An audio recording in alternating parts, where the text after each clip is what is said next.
Now, you might expect a hospice to be a sad and depressing place where people only go for the last few days of life. But for many, the experience of a hospice can be a positive and uplifting one, which is why the people who work there say death is a subject none of us should be afraid to talk about.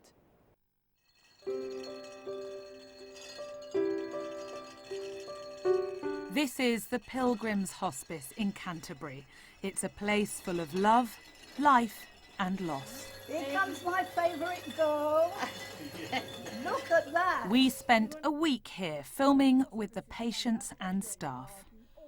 I was convinced it's a place of death. You come in and you die and you go out in a box, but it's not that. It's so much more than that. It's care and it's love. It isn't just their illness that they've come to us with, it's about their whole being, their psychological well-being, their physical well-being, and that extends and includes their family. So he's gone out to get you Chinese? The Canterbury site is run by one of the largest hospice charities in the country. They have two other sites in Thanet and Ashford. I'm quite happy here. I'm very, very happy here. While some of the costs of running a hospice are covered by the NHS, most of its income comes from donations and fundraising. Hi Brian, here's your lunch. Many patients have moved into what's known as the palliative stage of their illness. All right, sweetie. Claire Butler is the clinical director of Pilgrims Hospices. Most people are familiar with hospices as places where people quite commonly come to die.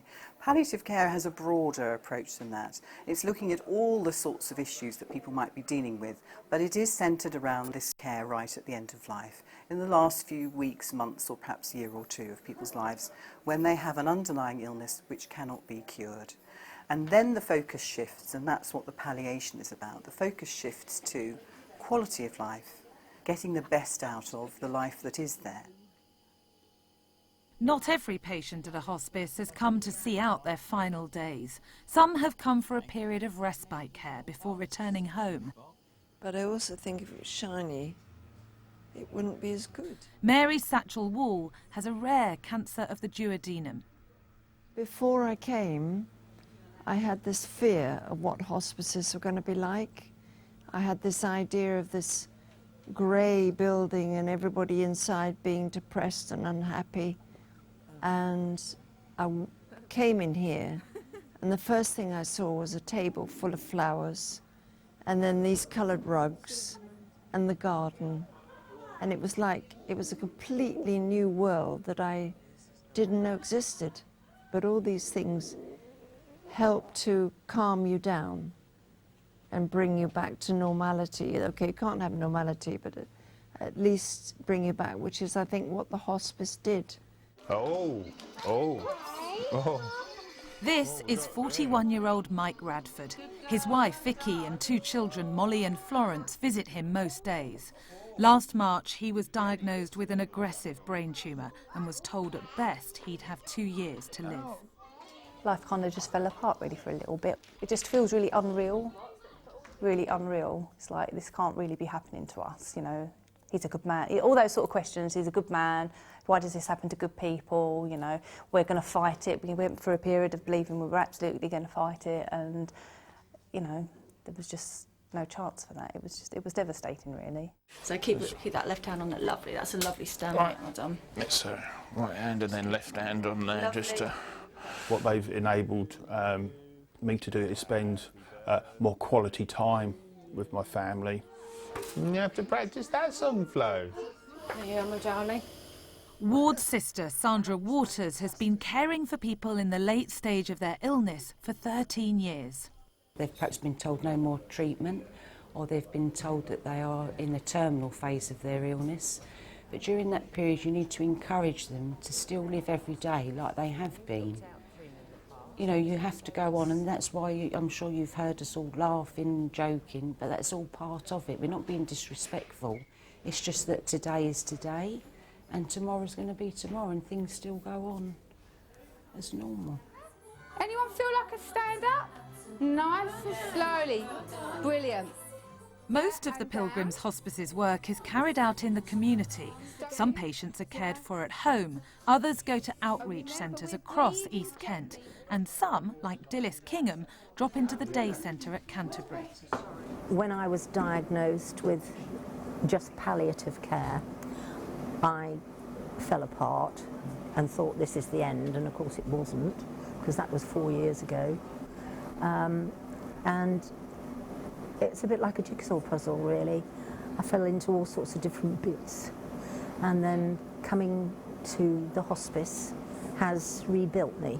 It's something for my family to have. Right. And to give them some of the happy memories of my life. Right. The kind of support that you get here, which most people don't know about. They don't understand that a hospice is not a place where people go to die, necessarily. Yes, people do pass away, but you come here for all kinds of classes and courses. What's this? You don't know the details either? No, I've not been watching it. It's not the same watching it without you. Cancer is something that you think is never going to affect you. And yet, when Mike was diagnosed, it was literally every time someone new found out, they're like, well, so-and-so had a brain tumour, or so-and-so had, you know, breast cancer. Cancer's always been around in my life, sort of thing, but never as close as it is now. What with Trevor, the tumour, is what Mike named him. Trevor is who I was told was squatting at the end of March in my head, so he's the actual tumour, the affectionate sort of name. We thought if he's going to be with us for a while, then and part of the family, and I should say, you know, not really wanted part of the family, then we should give him a name so that we can keep a track of what he's up to. When we start talking about Trevor, people are like, Trevor, who's Trevor? And go, oh, Trevor the tumour. And they do look a bit like, oh. But he's become part of the family in an unwanted way. I mean, we've tried really hard to evict him, but he's not budging. But it helps as well for our daughters because, you know, they know that a thing in Daddy's head's called Trevor. And I've had to sit down and have the conversation with our oldest daughter, who's only 3, you know, about Trevor, and that his real name's cancer, and, you know, the doctors tried really hard to make Daddy better, but they're not. I mean, that's the worst conversation I've ever had in my life. Most people's first experience is like losing a goldfish or a cat or a dog, or, you know, to be told that, you know, Daddy's going to go to heaven or going to go, you know, he's not going to be here. It was just a little look on her face that I don't ever want to see again, really. Demand for hospice care is growing fast. We have an ageing population, and the number of people over the age of 65 is expected to double in the next 20 years. More people are living for longer and with more complex conditions. Do you worry about where this movement will be in sort of 20, 30 years' time? I don't worry, because I think the movement arose out of such a passion for this kind of care, and I think that still exists for a lot of people. And I think the need is going to grow. What I hope is that as a society we will start to think more openly and honestly about death and dying. 100 years ago we wouldn't be having this conversation. Absolutely everybody would know what it was like when somebody died. Everybody would have lost somebody close to them. It's this huge change that's happened in such a short time that society hasn't really adapted to. So now we can almost sort of try and hide death and dying away. Anything else, darling? Well, let's win the cocktail bars, right? Just as we was born, at some point on our journey we are going to die. For some people that's much shorter than it is for others. But no, I don't think it's anything to be frightened of. No.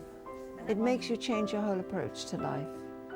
And what was important before, like possessions and whatever, has lost its place. What's important now is friends and family. You can't take it with you. I've got his 2 beautiful daughters to make sure they grow up happy and knowing how precious life is and knowing how wonderful their dad is, because he's such a good bloke. And I know people probably say, oh, well, they've never done anything to deserve it, but he's genuinely never done anything that deserves not to see his girls grow up and to share our lives together, really. It is a privilege to work with the people that I do. as a team, and also to look after the patients and the families that I do. I think we meet people at a very, very vulnerable time in their lives. They give us a lot of trust, and I hope that you know, we do the very best for them on their journey. I was just going to say it's a little place of paradise.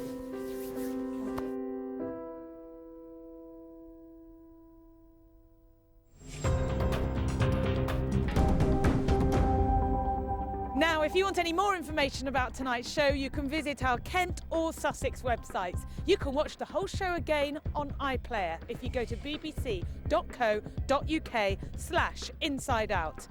Coming up next week. The Kent couple who wish they hadn't bought a car online. By the time it came to the day that the car was meant to be delivered, we realised that this had been a scam. The Sussex charity helping horses and donkeys through violent times in Egypt. And fortnightly rubbish collections. Should the South East follow Ashford's example?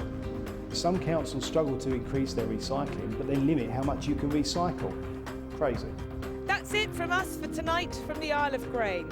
Thank you for watching. See you next week.